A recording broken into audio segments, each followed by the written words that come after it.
Hello my dear friends, मैं सुदर्शन सोनी आपका अपने YouTube channel Soni genius classes में स्वागत करता हूँ। दोस्तों, हम लोग क्लास 9th प्रश्नावली 1 का ए पढ़ने जा रहे हैं। सबसे पहले आप लोग भी बुक को लेकर साथ में बैठिए और क्वेश्चन को मिलाते हुए हम लोग पढ़ेंगे। सबसे पहला क्वेश्चन हम लोग देखते हैं। दोस्तों, सबसे पहला क्वेश्चन दिया है कि 20 और 40 के बीच समस्त समधन पूर्णांक लिखिए। 20 और 40 के बीच में 20 और 40 के बीच की लिखनी है हम लोग को।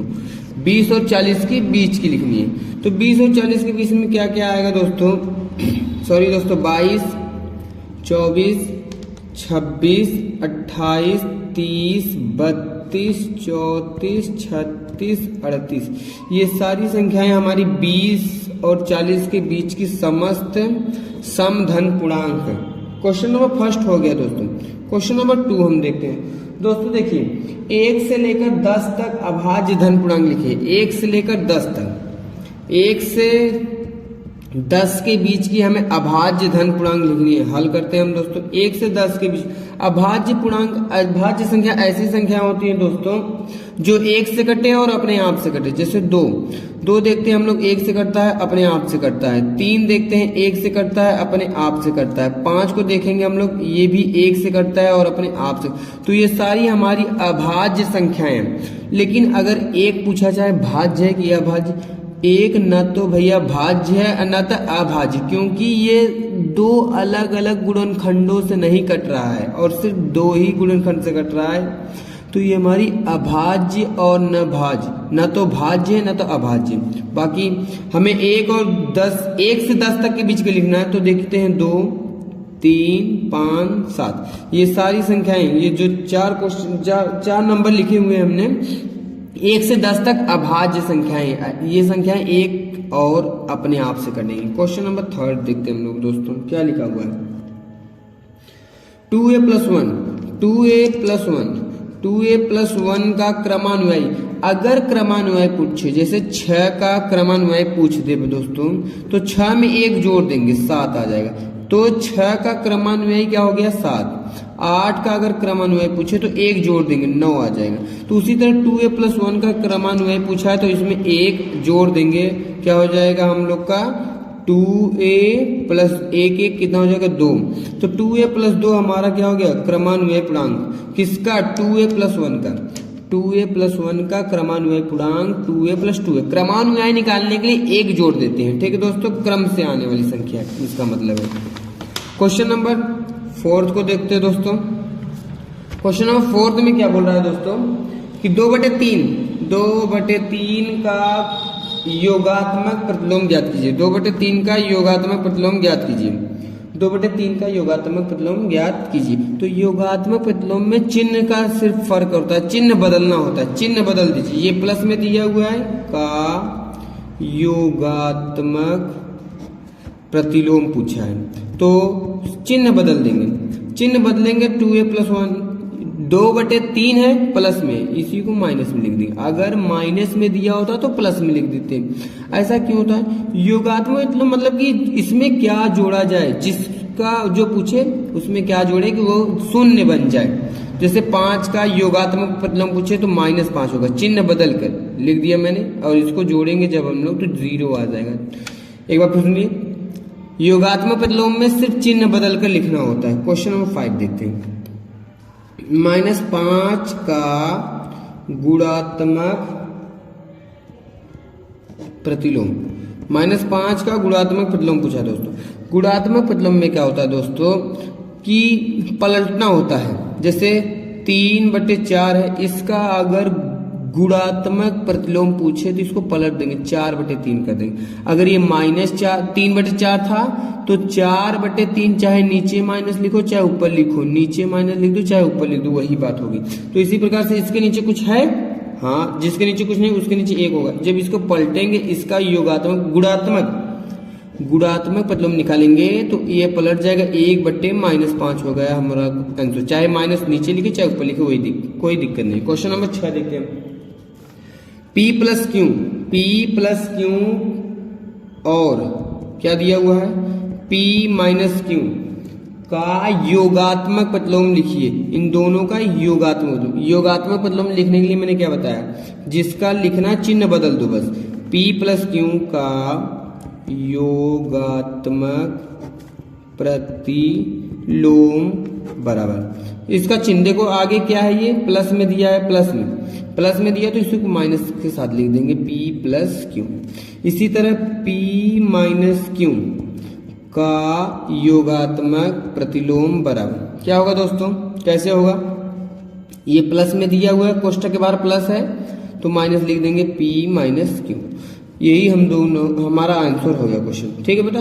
भैया अब क्वेश्चन नंबर हम लोग देखते हैं 7th। क्वेश्चन नंबर 7th को क्या बोला है, क्वेश्चन नंबर 7th में देखिए बोला है x के किस मान के लिए, बोला है 5 गुणे 3 गुणे 2 बराबर 5 गुणे 3 गुणे में x का मान निकालना है। ठीक है दोस्तों, x का मान कैसे निकालेंगे, ध्यान से देखिए x का मान कैसे निकालते हैं।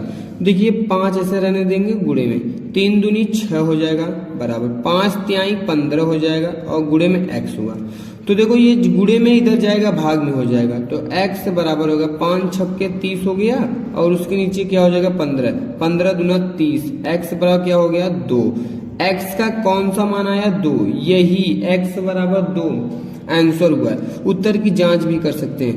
पूछा है कि x के किस मान के लिए 5 गुणे 3 गुणे 2 और 5 गुणे 3 गुणे x कथन सत्य है। तो x देख लेते हैं बराबर आता है कि नहीं, दोनों तरफ अगर बराबर आएगा तो सत्य है, कथन सत्य है। 5 गुणे 3 गुणे 2 बराबर क्या था 5 गुणे 3 और गुणे में x की जगह कितना रख देंगे हम लोग 2 रख देंगे, 2 निकाले हैं हम लोग। ये हम लोग उत्तर की जांच कर रहे हैं। ठीक है बेटा, चलो देखते हैं। तो 5 ऐसे रहा गुणे 3 दूनी 6 बराबर 5 तिहाई 15 गुणे 2 5 छक्के 30 बराबर 30। हमारा आंसर सही था दोस्तों। ठीक है, क्वेश्चन नंबर 8 को देखते हैं। चलिए देखिए क्या लिखा है, पूर्णांकों में ऐसी कौन सी संख्या है जो स्वयं की योज्य प्रतिलोम होती है। तो पूर्णांकों में वह संख्या शून्य है, शून्य मतलब जीरो ही ऐसी पूर्णांक है जिसका जो है योज्य प्रतिलोम, योज्य मतलब कि चिन्ह बदलेंगे, ये तो न माइनस में होता न तो प्लस में होता, लेकिन अगर प्लस में लेंगे तो चिन्ह बदलेंगे तो प्लस में, मतलब ऐसा कौन सा पूर्णांक है जिसका योगात्मक प्रतिलोम वही हो। अगर 1 को निकालेंगे बेटा तो 1 का आ गया -1, तो चिन्ह बदल गया तो ये बराबर नहीं है, लेकिन 0 का निकालेंगे तो 0 ही आएगा। तो ऐसी कौन सी संख्या है, वो 0 है। शून्य एक ऐसी पूर्णांक है जिसका योज्य प्रतिलोम वही होता है। क्वेश्चन नंबर 9 देखते हैं। a एक समधन पूर्णांक है, a बोला है सम होना चाहिए, सम 2 4 6 और धन में होना चाहिए 6 8, कुछ भी सम ले लो, सम पूर्णांक ले लिया मैंने a की जगह। बताइए कि संख्या, हमसे पूछा है संख्या a - 1 a + 1। चलिए देखते हैं, a की जगह कुछ भी रख लो, देखते हैं ये संख्या सम है कि विषम, यही पूछा है। ठीक है, तो a की जगह चाहे 2 रखो, चाहे 4 रखो, चाहे 6 चाहे 8, मैं 8 रख देता हूँ। 8 - 1 फिर 8 + 1। ठीक है दोस्तों, 8 में से 1 गया 7, गुणे में 8 1 9, 7 9 ये 63 हो गया दोस्तों। 63 हमारा आंसर हो गया। तो 63 सम है विषम है, तो लिख देंगे, क्या लिखेंगे दोस्तों, अतः संख्या a - 1 a + 1 विषम संख्या है। क्वेश्चन नंबर 10 देखते हैं हम लोग। ठीक है दोस्तों, क्वेश्चन नंबर 10 में क्या बोला है कि संख्या रेखा पर 5 और 7 का योग लिखिए। संख्या रेखा पर 5 और 7 का योगफल लिखना है संख्या रेखा पर। तो संख्या रेखा बनाएंगे दोस्तों, चलिए देखते हैं। संख्या रेखा 5 और 7 का योग, पहले 0 बनाएंगे, 1 2 3 4 5 6 7 8 9 10 11 12 13, ऐसे बहुत सारा भी बना सकते हैं। तो 5 और 7 का संख्या रेखा पर 0 से 5 पे जाइए, यहाँ तक 5 मिल गया और इसके बाद 7 और आगे 1 2 3 4 5 6 7। ठीक है दोस्तों, 7। तो 7 और 5 को जोड़ देंगे, 7 + 5, 7 + 5 कितना हो गया 12। यही हमारा आंसर हुआ। क्वेश्चन नंबर 11 देखते हैं दोस्तों, क्या बोला है। निम्नलिखित कथनों में से कौन से कथन सत्य है अथवा कौन से असत्य है। तो पहला क्वेश्चन पूछा है नंबर 1, बोल रहा है कि 2 धन अभाज्य पूर्णांकों का गुणन सदैव अभाज्य होता है। 2 धन अभाज्य गुणन, 2 और 3 ये दोनों अभाज्य है। पूर्णांकों का गुणनफल कर दो, 2 तिहाई 6 बताइए अभाज्य है कि भाज्य। अभाज्य नहीं है, ये तो भाज्य आ गया। और क्वेश्चन में बोल रहा है कि अभाज्य होता है, तो गलत बोल रहा है, इसलिए ये क्या हो जाएगा असत्य हो जाएगा। ठीक है दोस्तों, क्वेश्चन नंबर बी देखते हैं इसमें का। ठीक है दोस्तों, चलिए देखते हैं क्या बोला है। बोल रहा है दोस्तों कि 2 धन अभाज्य पूर्णांकों का योग, 2 धन अभाज्य पूर्णांक रहना चाहिए। 2 धन अभाज्य पूर्णांक, जैसे 2 + 3 दोनों अभाज्य बा, जोड़ दिया 5 है। 5 भी कहा हमारा अभाज्य, 5 भी कहा अभाज्य हो, ये तो ठीक बा, अब तक सही आए बा। लेकिन अगर हम 3 और 5 जोड़ दी दोस्तों, 5 और 3 कितना हो जाएगा 8, लेकिन ये तो भाज्य आ गया। तो एक बार अभाज्य आ रहा है, एक बार भाज्य, यानी कभी कभी अभाज्य आएगा, कभी कभी भाज्य, कभी कभी अभाज्य आएगा और कभी कभी भाज्य आएगा। तो ये भी कथन हमारा क्या हो जाएगा असत्य हो जाएगा। क्वेश्चन नंबर सी देखते हैं इसमें का। बोल रहा है दोस्तों कि यदि ए और बी 2 ऋण पूर्णांक हैं, ए और बी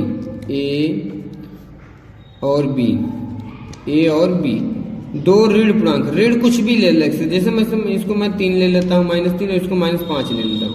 2 ऋण पूर्णांक मैंने ले लिया, तो a + b सदैव एक ऋण पूर्णांक होगा। देखते हैं, पूछा a + b सदैव ऋण होगा, हमेशा ऋण होगा। देख लेते हैं हम लोग, बोला है तो a की जगह -3 लिख लेते हैं और b की जगह जो है -5 लिख लेते हैं। तो -3 प्लस का मल्टीप्लाई करेंगे, इसमें माइनस हो जाएगा 5, 5 3 8, कितना हो गया दोस्तों -8 हुआ। तो देखते हैं हमेशा, थोड़ा अब इसको इसकी जगह -4 ले लेते हैं, इसकी जगह -6 ले लेते हैं। देखते हैं a + b -4 हो जाएगा, प्लस -6 रख देंगे b की जगह, तो -4 और -6 कितना आ जाएगा -10 आएगा। यानी हमेशा जो है ऋण संख्या आएगी, ये बात सत्य है। तो ये कथन सत्य है हमारा। ठीक है, तो आप लोगों को इतना लिखना नहीं है, सिर्फ सत्य असत्य लिखना है, ये तो मैं समझाने के लिए लिख रहा हूँ। क्वेश्चन नंबर 12 देखते हैं। ठीक है दोस्तों, क्वेश्चन नंबर 12 क्या बोल रहा है, a एक धन पूर्णांक है, तो दिखाइए कि संख्या a, a+1, a+2, a+3 संख्या 24 से विभाजित है। a क्या बोल रहा है, a एक धन पूर्णांक है। धन पूर्णांक मतलब कुछ भी, 1 2 3 4 कुछ भी लिख सकते हैं। 4 के बाद जो है 5, 6, 7, 8, 9 ऐसे कुछ भी लिख सकते हैं, इनफाइनाइट धन पूर्णांक। इसके बाद देखते हैं संख्या, तो दिखाना हमें संख्या कौन सा, a+1, a+2 और a+3 संख्या 24 से कट रहा है कि नहीं, यही हमें दिखाना है। चलिए देखते हैं दोस्तों, a की जगह मैं कुछ भी ले लेता हूँ, जैसे मैं 3 ले लेता हूँ, 3 तो 3 + 1 हो जाएगा, 3 + 2 हो जाएगा और 3 + 3 हो जाएगा। भैया 3 लिखो, 3 1 4 हो जाएगा, 3 2 5 हो जाएगा, 3 3 6 हो जाएगा। इनके बीच में कोई चिन्ह है, गुणा का चिन्ह है, जहां कोष्टक होता है वहां गुणा होता है। चलिए गुणा करते हैं, 3 चौक 12, 12 पंजे 60, 60 छक्के हो जाएगा 360, 60 छक्के कितना हो जाएगा 360। एक बार गुणा कर लेते हैं, 3 चौक 12, 12 पंजे 60 हो जाएगा, 60 छक्के 36 360 आएगा। अब देखते हैं ये 24 से कटता ही नहीं, 24 से भाग कर देते हैं, 24 से कम 24 बचेगा कितना, 24 से कम 24 बचेगा कितना दोस्तों जो है इसमें से 6 फिर 12 बचेगा, 24 पंजे 120, 24 से कम 24, 24 पंजे 120, 15 बार में कट जाएगा दोस्तों। तो 24 से कट गया कि नहीं, हाँ, तो लिखेंगे अतः संख्या a+1, a+2, a+3 संख्या 24 से पूर्णतः विभाज्य है। ठीक है दोस्तों, थोड़ा दोस्तों अभी नया नया वीडियो बना रहे हैं, इसलिए थोड़ा परेशानी आपको लोगों को हो सकती है, लेकिन धीरे धीरे प्रैक्टिस करते करते हो जाएगा। क्वेश्चन नंबर 3 देखते हैं। ठीक है दोस्तों, चलिए देखते हैं। क्वेश्चन 3 बोला, यदि a एक सम धन पूर्णांक है और b एक विषम धन पूर्णांक है तो दिखाइए कि निम्नलिखित संख्याओं में कौन कौन सम होगी। तो बोला है a एक सम धन पूर्णांक और b एक विषम धन पूर्णांक है। तो सम 2, 4, 6, 8 सम में हो गया, 1, 3, 5, 7 ऐसे इनफाइनाइट तक जो है हमारी विषम संख्या हो गई। तो इनमें देखते हैं, बोला है a², ये हमारी सम है, ये हमारा विषम है। ठीक है दोस्तों, चलिए देखते हैं। तो बोल रहा है, सॉरी दोस्तों, a² कामा b², फिर बोला है a+b, फिर बोल रहा है a इंटू b, फिर क्या है a+1, फिर बोला है b+1, b+1। हमें बताना है कि कौन कौन सी कैसी संख्याएं हैं। a², a की जगह मैं कुछ भी ले सकता हूं, इनमें से मैं 6 ले लेता हूं, 6 का स्क्वायर करूंगा 36 आएगा, 36 क्या है, सम है, 2 से कट जा रही है। b² मैं 3 ले लेता हूं, 3 का स्क्वायर करता हूं 9, 9 क्या है, कैसी संख्या, हमारी विषम संख्या है। a+b, a की जगह मैं 2 ले लेता हूं, प्लस b की जगह मैं 3 ले लेता हूं, 2 3 कितना हो जाएगा, 5, विषम संख्या आया हमारा ये। तो फिर a इंटू बी, a की जगह मैं 2 ले लेता हूँ, b की जगह मैं 5 ले लेता हूँ, 3 ले लेता हूँ, कुछ भी ले सकते हो, 3 ले लेता हूँ, 2 तिहाई 6, ये तो सम आ गई। फिर a की जगह मैं 2 लेता हूँ, तो 2 + 1 हो जाएगा, तो 2 1 कम 2 हो जाएगा, गुणे में यहाँ जहाँ कोष्टक वहाँ गुणा, 2 1 3 हो जाएगा दोस्तों, तो 2 तिहाई 6, ये भी हमारा सम हो गया। b की जगह मैं 3 ले लेता हूँ, 3, फिर 3 + 1, तो कितना आ जाएगा दोस्तों, 3 और गुणे में 3 1 4, तो 3 चौक 12, ये हो जाएगा हमारा सम संख्या। तो पूछा है कौन कौन सम होगा, पहला वाला सम है, इसके बाद दोस्तों ये वाला सम होगा, ये वाला और ये वाला, ये जिसमें मैं टिक लगाऊं ये क्या है, हमारी सम संख्या है। क्वेश्चन नंबर, ठीक है दोस्तों, बोल क्या रहा है, क्वेश्चन नंबर 14 में बोल रहा है कि धन पूर्णांकों के किन गुणधर्मों के अंतर्गत निम्नलिखित कथन सत्य। हमें नियम बताना है किन गुणधर्मों के अंतर्गत सत्य। पहला वाला दिया है 3 × 8 + 7 = 3 × 8 + 3 × 7। तो देखते हैं हमें किन गुणधर्मों के अंतर्गत सत्य है, ये बताना है हमें। ठीक है दोस्तों, चलिए देखते हैं। तो यहाँ पर देखते हैं, यहाँ पर प्लस है, योग प्लस मतलब इसको योग बोलते हैं, और यहाँ पर गुणे है। तो ये कौन से नियम पर ये सत्य है, योग पर, यहाँ जोड़ है ना, योग पर गुणा का वितरण नियम, योग पर गुणा का वितरण नियम। ठीक है दोस्तों, ये आपको समझ में आ गया होगा। बी नंबर क्वेश्चन देखते हैं दोस्तों, क्या बोल रहा है कि 3 + 5 + 9 = 3 + 5 × 9, सॉरी +9 है दोस्तों। तो यहाँ पर हम देखते हैं दोनों तरफ प्लस है, अगर इसको सॉल्व करेंगे दोस्तों दोनों तरफ इक्वल आएगा, बराबर आएगा, तो हमें ये नहीं बराबर करना, हमें नियम बताना है। तो देखो यहाँ पर भी योग, यहाँ पर भी योग, तो योग पर साहचर्य का नियम, योग का साहचर्य नियम, योग का साहचर्य नियम, इस नियम पर ये सत्य है। क्वेश्चन नंबर 3 देखते हैं। सी बोला है 3 × 2 = 2 × 3, यहाँ पर गुणा यहाँ पर गुणा, दोनों तरफ बराबर आएगा।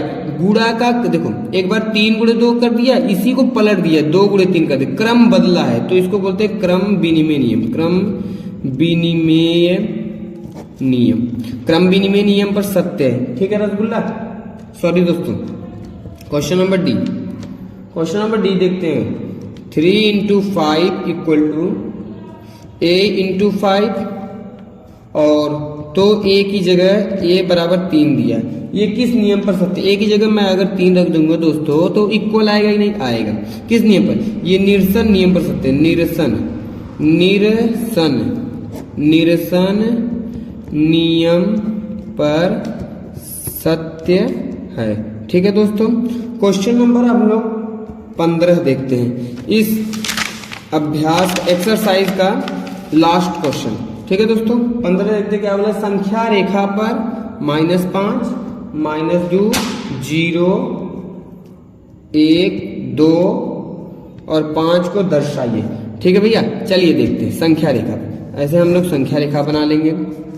संख्या के बीच में आप लोग जानते हैं 0 होता है, इधर 1, 2, 3, 4, 5, 6, ऐसे ही 7, 8, 9, इधर -1, -2, -3, -4, -5 ऐसे होता है, -6, इस तरह से इधर ये सब पूर्णांक है हमारे। तो संख्या रेखा पर दर्शाना है, इन सबको दर्शाना है। -5 कहाँ है दोस्तों? यहाँ पर। इसको मैं a नाम देता हूँ। -2 कहाँ पर? यहाँ पर। इसको मैं b नाम देता हूँ। 0 कहाँ पर? यहाँ c नाम देता हूँ। 1 कहाँ पर? यहाँ d नाम देता हूँ। 2 कहाँ पर? यहाँ पर e नाम देता हूँ। और 5 कहाँ है? यहाँ पर f नाम देता हूँ। बस यही बिंदु से दर्शा दिया है मैंने, यही हमारा आंसर होगा। तो हेलो दोस्तों, कैसा लगा ये वीडियो? आप लोग कमेंट करके बताना। ठीक है दोस्तों, जो भी गलती हुआ हो या मेरे द्वारा जो है बोलने में कोई कमी रह गई हो उसके लिए मैं क्षमा चाहता हूँ। ठीक है दोस्तों, थैंक यू, धन्यवाद।